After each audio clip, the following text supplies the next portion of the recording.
Between the 15th and 17th century, these very roads that we are driving today was an important transit point on the salt trade route between the dry saline lakes of Tibet and the Indian subcontinent.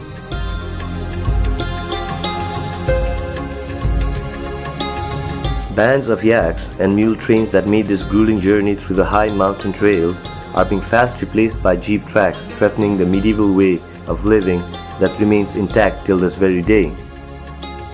The first time I was up in Lower Mustang area, which is the track that is mostly used. That is the tour that is considered as a four-wheel drive tour in Nepal. I made it up the first time in 2009, and ironically I never used the four-wheel drive system in the vehicle. So to me it fell short, that it wasn't a real four-wheel drive expedition, though it's being promoted as one.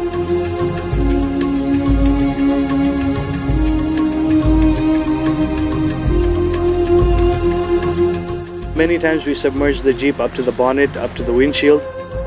There are a lot of dips, you know how a river is. You have shallow areas, you have deep areas. So certain areas where it's deep and you have to get out, you end up, the Jeep gets fully submerged up to the windshield. And you think, okay, we're going to be stuck like this. And then suddenly the four-wheel drive kicks in.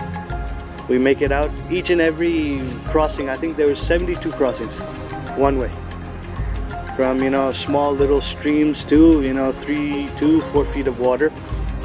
So each time we ended up going through somewhere extreme, we always thought, okay, this is where we're going to get stuck.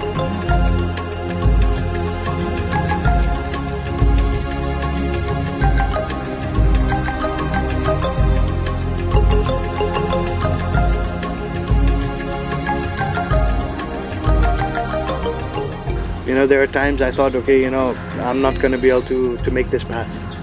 I was just on first gear with four-wheel drive on, thinking, okay, it's just another 20 feet, another 30 feet, will the vehicle make it? And, luckily we made it. So, we did have a lot of loss of compression in the vehicle before. And the only reason I took that vehicle was, like I said, we never expected to make it up. We were actually surprised when we made it up in 6 hours. When we entered, as we call the gates of Lomanthang, we were shocked.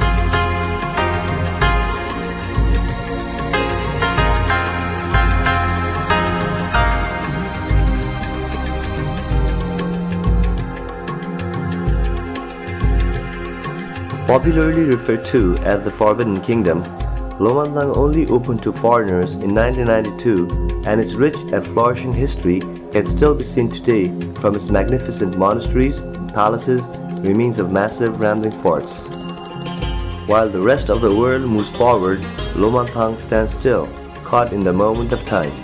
People continue to live life unaffected, going about life as they used to.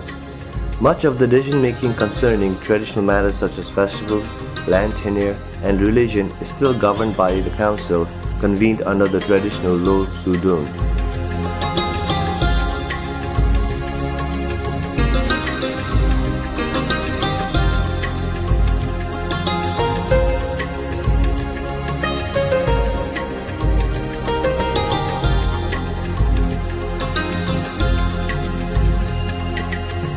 But change is evident.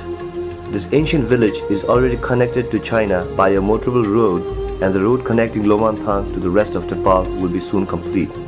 The roads bring development and hopefully more tourism, but it also presents a challenge for preserving one of the last living museums of Tibetan culture.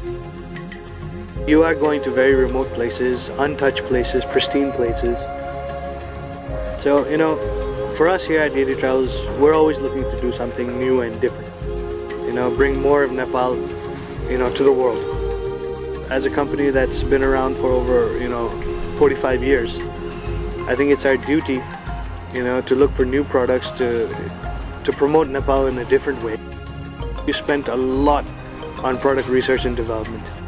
We've got excellent people on board, people who love the country, going out there and just investigating what are the possibilities. There's so many possibilities.